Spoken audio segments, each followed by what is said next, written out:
À Anderlecht, l'une des communes les plus pauvres de Bruxelles, le dérèglement climatique s'intensifie d'année en année. En été, les quartiers deviennent irrespirables et les températures mettent en danger les habitants les plus vulnérables.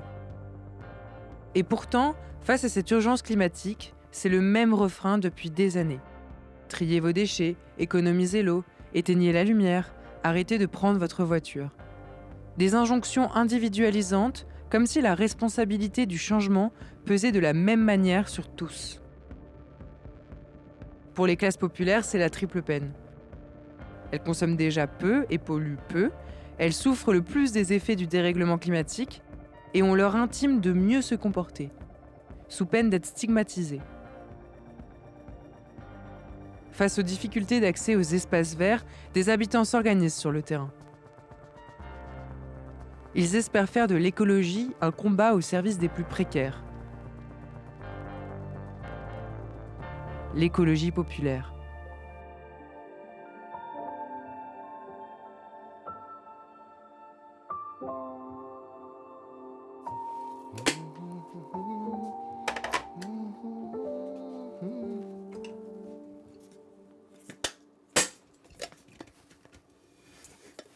Oh merde.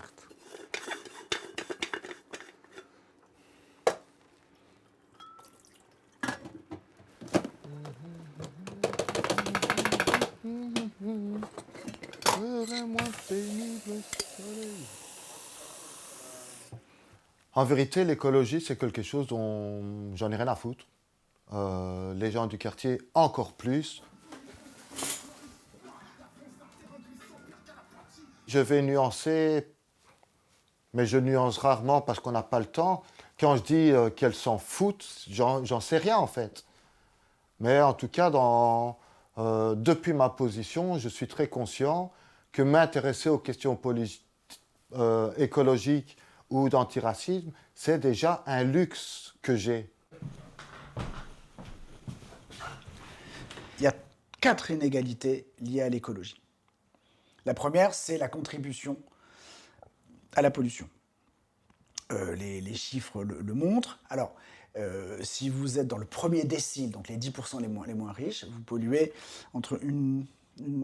c'est dans un rapport de 1 à 2 ou 1 à 3 avec le décile supérieur des 10% les plus riches. Quand je dis que c'est plus difficile de mobiliser dans les quartiers populaires sur les questions écologiques, je dis toujours, j'ai plus de risques de me faire tuer par un flic, ou un de mes enfants a plus de risques de se faire tuer par un flic que par le changement climatique, en fait.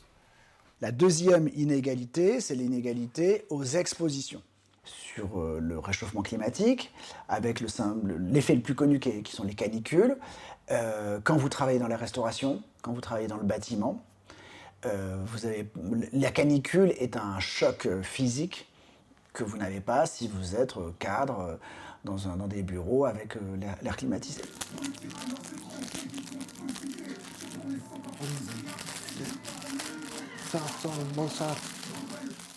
De quoi il nous parle de trier nos déchets, de changer d'ampoule, de manger de manière plus saine. Tout ça, c'est que du bullshit, tellement bullshit qu'on s'en désintéresse.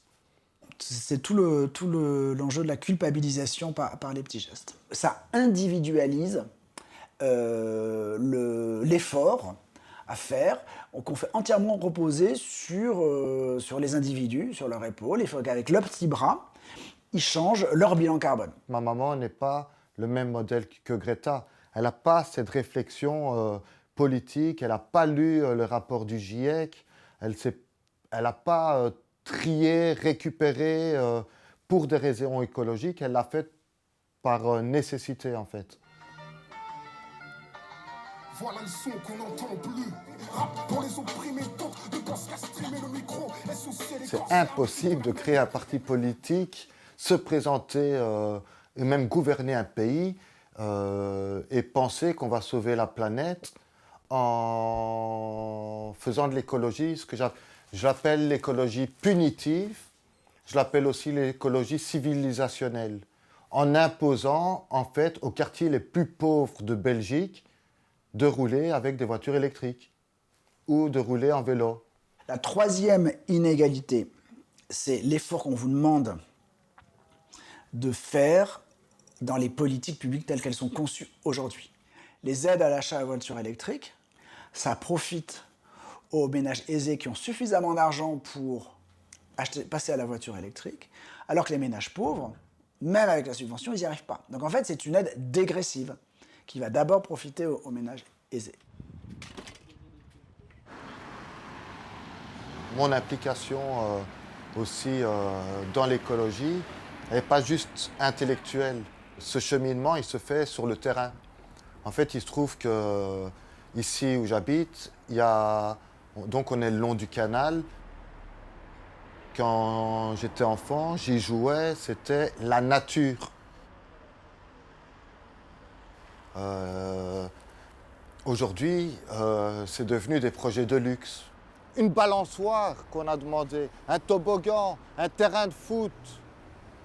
Des endroits en fait qui existent, que la commune elle doit juste acheter du matériel à quelques centaines ou milliers d'euros pour répondre à la demande des habitants. Non, ils vont faire des projets de millions qui vont écraser les habitants.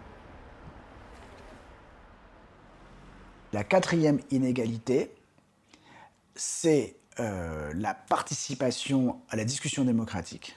En général, on voit que plus vous êtes haut dans la hiérarchie, dans l'échelle des revenus et des positions sociales, plus vous participez, plus vous votez, plus vous êtes dans les sphères de décision, plus votre voix est entendue, et dans les associations, dans les conseils municipaux, etc.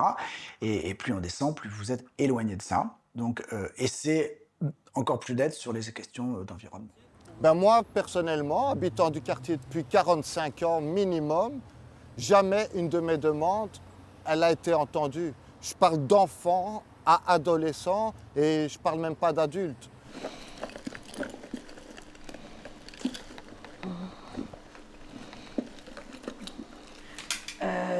Tu vois, ils n'ont pas répondu à notre mail pour qu'ils s'occupent de cet appel à manifestation d'intérêt. Et donc, on lui disait que ça ne va pas continuer, c'est juste pas possible. Ça, c'est Malika. Je vais ouvrir. Non, parce que si t'es chez eux, tiens. Bonjour à tous. Voilà, Malika. Si ta vie est difficile, tu as un travail compliqué, je sais pas, tu travailles en tant que titre-service, comment tu vas encore te mobiliser en fin de journée alors que tes conditions matérielles d'existence sont compliquées et encore plus sur des questions écolo d'environnement qui sont vraiment au-dessus de ta tête. Il faut avoir un certain confort matériel pour pouvoir se mobiliser sur ces questions et s'imposer. Lutter contre le dérèglement climatique ou le changement climatique, ça ne se joue pas à notre pouvoir. C'est pas parce que je recycle bien mes poubelles ou je consomme bio, je consomme moins de viande que je vais arriver à impacter ce dérèglement climatique. On sait où ça se joue. Ça se joue dans les grosses multinationales. C'est à un autre niveau de pouvoir. Nous, dans nos quartiers, souvent, nos maisons, nos appartements sont mal isolés. Mauvaise acoustique. Et donc, quand il fait très froid, on a froid. Quand il fait très chaud, c'est invivable. Tu vois, là, tout de suite, quand on parlait de c'est joli là-bas au bout, mais là-bas au bout, tu vois, en été, quand il fait 30 degrés, c'est invivable. Je ne sais pas cuisiner dans ma cuisine. Tu vois, pourtant, mon appart est sympa, il est chouette, hein. Et c'est pour ça qu'on a besoin, à l'extérieur, d'avoir des espaces accessibles assez rapidement. C'est parce que, comme les conditions vont s'aggraver, mais nous, on va en mourir. Tu vois, quand je dis qu'on est aux premières loges, mais parce qu'on n'est pas pensé pour nous des solutions de repli ou de mise en sécurité.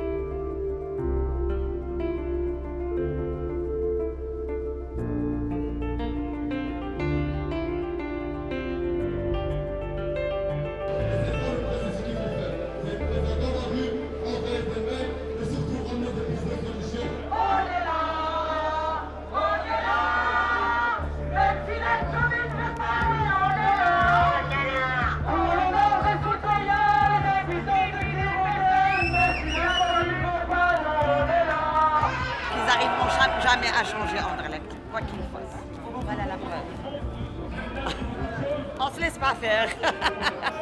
Anderlecht, c'est nous.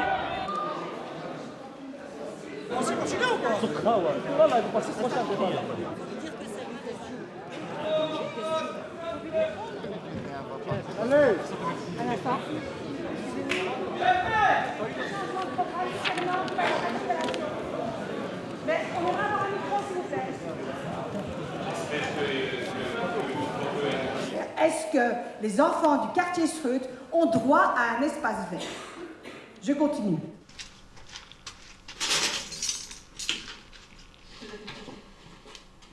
Il avait appelé carrément en disant il y a des enfants qui veulent tout casser. Donc on est dans un quartier très populaire et il y a un stade qui est entièrement grillagé. Au-dessus des grilles de l'entrée, il y a même des barbelés pour empêcher vraiment toute personne de rentrer. Et en termes d'égalité par rapport à l'accès à la nature, ça pose vraiment problème puisqu'il y a de la nature qui existe. C'est même pas qu'il faut démolir un bâtiment avec tous les coûts que ça implique pour nous recréer un espace vert. Il y a un espace vert qui existe, qui a été grillagé et qui donc coûte de l'argent pour empêcher les habitants d'y avoir accès. C'est quand même assez incroyable comme fonctionnement de la part d'autorités publiques.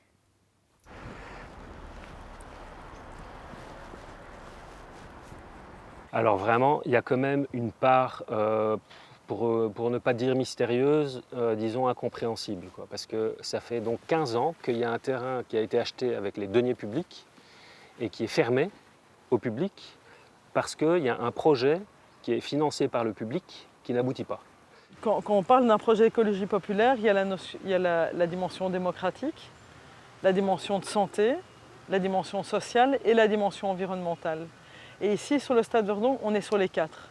Ça veut dire qu'on a des citoyens qui vivent dans le quartier et qu'ils voudraient, ils demandent qu'il soit fait quelque chose de cet espace qui est devant chez eux et qu'ils n'ont pas le droit de s'approprier aujourd'hui. Je vais reprendre la parole vu que depuis le départ, je suis sur le projet. Tout à fait, la Fédération Wallonie-Bruxelles a lancé un appel à manifestation d'intérêt.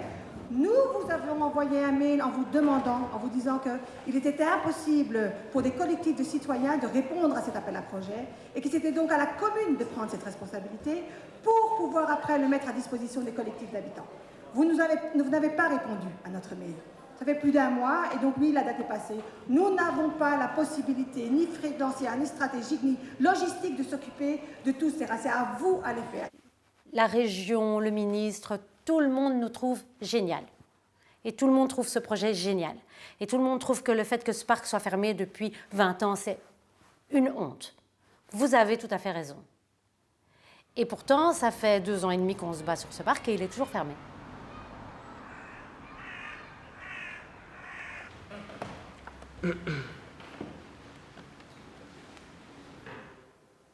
Alors c'est un terrain qui appartient à la Fédération Wallonie-Bruxelles dans le cadre du développement de son offre d'infrastructures d'enseignement. Il y a à côté un internat et une école primaire pour l'instant. Et le stade faisait partie de l'équipement global, mais il a été progressivement délaissé par la Fédération Wallonie-Bruxelles et donc il a l'état d'abandon qu'on lui connaît actuellement. Le souhait de la Fédération Wallonie-Bruxelles, c'était de trouver un opérateur qui puisse pour 2, 3, 4 ans, en fonction de l'état d'avancement du projet définitif, qui puisse occuper ce terrain-là et à certains moments de la journée, organiser les activités qui seraient ouvertes sur le quartier. L'appel qui a été lancé, l'appel public qui a été lancé n'a pas ramené de réponse satisfaisante et donc maintenant la Fédération Wallonie-Bruxelles, si j'ai bien compris, entre en dialogue avec certains opérateurs pour avoir une solution négociée avec eux. Alors en fait, ce qu'on a observé, c'est que tout le monde se renvoie la balle. Donc nous, on a été à la commune disait qu'elle n'était pas propriétaire. Le propriétaire, la SPAPS, disait qu'elle devait maintenir, sans nous le dire, mais on a appris qu'elle voulait maintenir son terrain ouvert parce qu'elle avait un projet à construire et qu'elle ne voulait donc pas qu'on occupe, mais le projet était abandonné. Donc elle nous renvoyait vers l'école, qui nous disait qu'elle n'était pas propriétaire, qui nous renvoyait vers la commune. Donc on a fait comme ça un jeu de chat et de souris pendant longtemps. Peut-être que l'appel à projet a été lancé pour une courte période, mais à nouveau, vous me posez la question à moi, mais ce n'est pas la commune qui a lancé cet appel, c'est le propriétaire, c'est la Fédération Wallonie-Bruxelles. Et donc, je pense vraiment que c'est à eux qu'il faut poser la question du pourquoi et du comment de l'appel qui a été lancé. Je pense que la commune n'a pas envie que ça bouge parce qu'elle ne sait pas contrôler les lieux. Je pense que WBE n'a pas envie que ça bouge parce que qu'ils soient occupés ou pas, c'est leur terrain et ils restent à leur disposition pour construire ce qu'ils veulent dans X temps. Ce terrain est pour le moment utilisé à usage privé pour des voitures. Ça veut dire que nos enfants ne peuvent pas y entrer, mais on peut y parquer des voitures. Ça dit déjà beaucoup en fait de votre volonté ou de ce que vous pensez ou ce que l'école pense important. Il y a une sorte de bon sens que le monde politique arrive à nous faire perdre. Avec l'heure, c'est pas si simple, c'est compliqué, il y a plusieurs niveaux institutionnels, d'un point de vue juridique. Mais non, en fait, c'est simple. Il suffit d'ouvrir cette putain de grille. Il y a des gosses qui veulent jouer, c'est leur quartier, il y a un endroit où ils pourraient jouer, il suffit d'ouvrir la grille.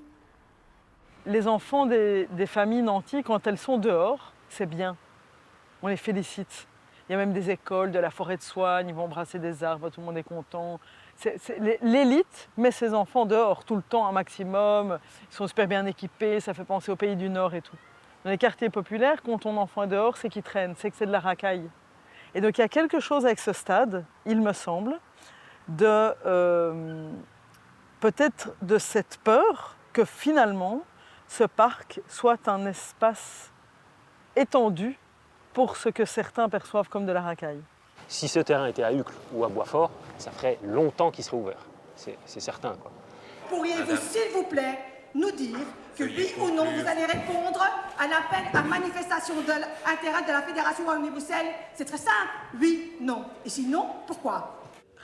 Les militants, ils considèrent que la commune doit répondre à l'appel à projet et mettre du personnel pour encadrer le projet tel que le souhaite le propriétaire. Mais objectivement, nous, on n'a pas les moyens. Donc, on n'a pas ce personnel. On est une commune fragile financièrement, qui est sous tutelle et où on doit diminuer progressivement de 80 équivalents temps plein dans les 2 ans à venir pour répondre aux obligations de la tutelle régionale. On n'a pas les moyens humains pour rentrer un projet qui corresponde aux attentes du propriétaire. En fait, à part les habitants, il n'y a personne qui est derrière, en fait. Il n'y a personne qui est derrière. Et on voit que sur d'autres dossiers politiques très complexes aussi, s'il y a une volonté politique derrière, ça va très très vite. Arrêtez de nous balader. C'était très simple. Nous allons étudier la question. Je suis très calme. Mais à un moment donné, ça fait 2 ans.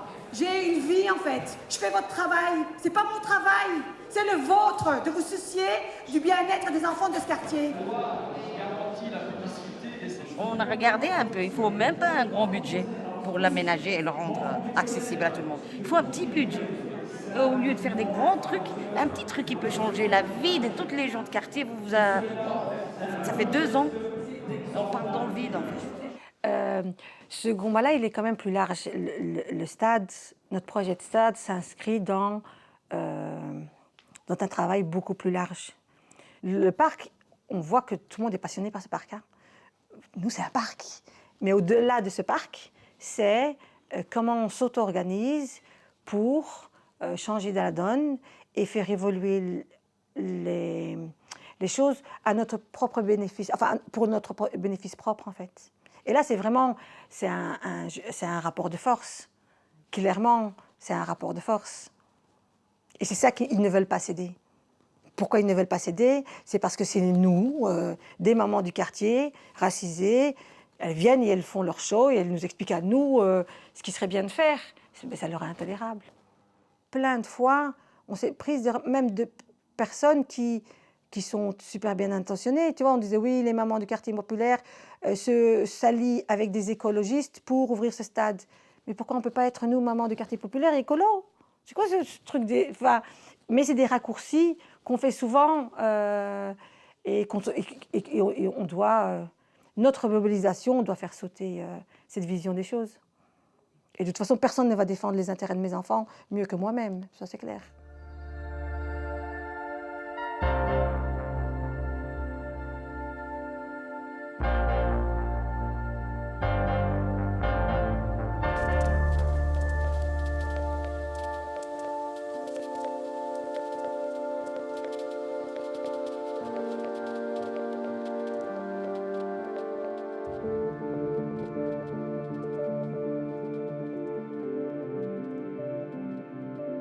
Je refuse de céder et j'aimerais aussi que mes enfants, ça c'est un peu égoïste, se disent « Ah, ma maman, l'air de rien, c'est une badass, elle se mobilise, elle laisse rien passer », une certaine admiration chez eux. Et lorsqu'ils diront « Mais qu'est-ce que tu as fait, maman ?» dans ce monde, moi je vais pouvoir dire « Ah, sur chaque volet, je me suis mobilisée ».